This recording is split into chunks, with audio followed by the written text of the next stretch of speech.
అసోం ముఖ్యమంత్రి హిమంత బిశ్వ శర్మ సతీమణికి 3 దేశాల పాస్పోర్టులున్నాయని ఆమె ఆస్తులను అఫిడవిట్లో పెట్టకుండా దాచిపెట్టారని కాంగ్రెస్ నేత పవన్ ఖేరా ఆరోపించారు.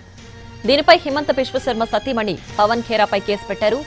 ఈ కేసు విషయంలో అసోం పోలీసుల బృందం ఢిల్లీలోని పవన్ ఖేరా ఇంటికి వెళ్లారు. పవన్ ఖేరా ఇంట్లో తనిఖీలు చేశారు.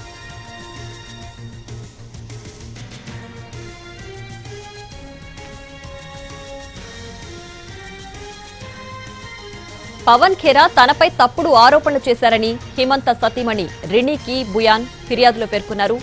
భారత్ ఎటువంటి ద్వంద్వ పౌరసత్వాన్ని అనుమతించదని, కానీ తనకు 3 పాస్పోర్టులున్నాయని కాంగ్రెస్ నేత నిరాధార ఆరోపణలు చేస్తున్నారని అన్నారు.